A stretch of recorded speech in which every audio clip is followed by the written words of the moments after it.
Good morning, students. Today basically I am taking my subject, that is biology. Okay, so and in this will take chapter 8, that is human health and disease.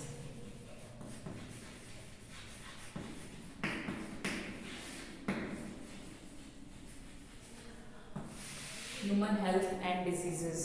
Okay, diseases जैसे अभी कोविड-19 चल ही रहा है, आपको पता ही है. ठीक है, we all know about that. So the very first thing, obviously we should know that about the meaning of the chapter health. ठीक है, so how we will define health. What do you mean by healthy? Health or healthy person. Okay, so how we will define according to biology. Okay, so basically health क्या होता है in according to biology? If we are mentally, physically and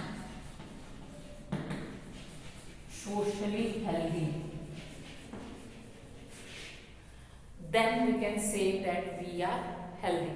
Now you can ask this question to yourself, that in reality we are healthy or not.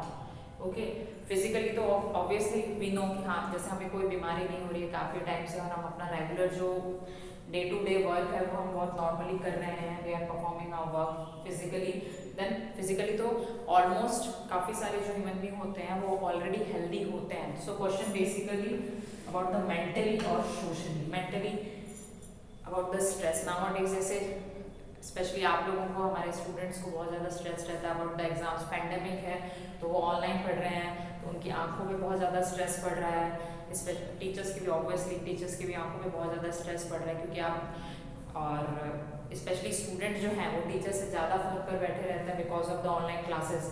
Teacher अगर 4 classes ले रहे हैं तो student की और भी क्लासेस होती हैं, तो उसके बाद वो 5-6 घंटे उनका पूरा टाइम स्केल, उनका होमवर्क या बाकी स्टडी करना थ्रू द फोन. सो आंखों पे स्ट्रेस पड़ता है, कितनी बार हेडेक स्टार्ट हो जाता है. तो इट मीन्स कि mentally we are in stress. In that case we can't say that we are healthy.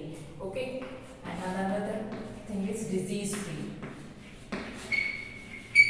So disease free और हेल्दी इज सेम और नॉट. सो डिजीज फ्री का मतलब है कि हम ओनली क्या है कि फिजिकली हेल्दी हैं.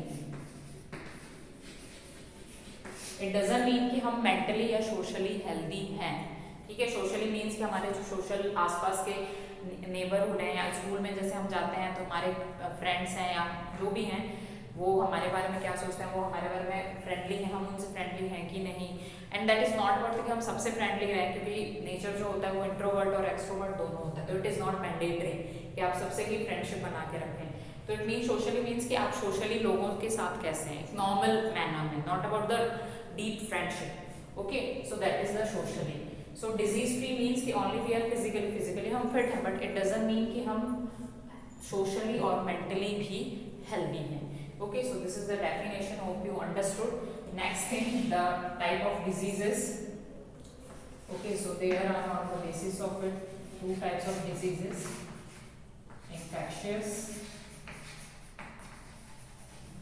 and non-infectious.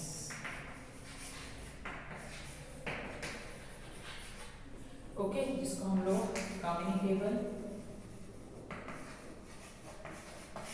And non communicable कहते हैं.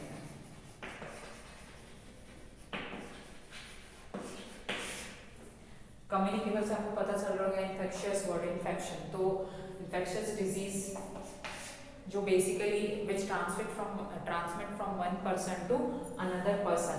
ओके, या फिर one community to another community. एक आप कम्युनिटी में सपोज एक स्कूल में असेंबली हो रही है और किसी एक बच्चे को कोविड-19 है, किसी भी टीचर या किसी भी एक पर्टिकुलर पर्सन को ही कोविड-19 है, तो क्या होगा, it just spread from one person to whole community. So this is known as communicable disease और इन्फेक्शियस डिजीज. सबको इन्फेक्शन हो जाएगा. But on the other hand non infectious, जो इन्फेक्शियस मतलब जो बेसिकली एक से दूसरे में स्प्रेड ना हो. It will not transmit from one person to another person or from one person to another community, or either in that assembly or any other place, in the school or any other place where we used to assemble. ठीक है, and infectious में as you already know, viral fever. Basically जो disease microbe से होती है, जो microbe से होती हैं, bacteria, viruses, fungus, it can easily spread from one person to another person.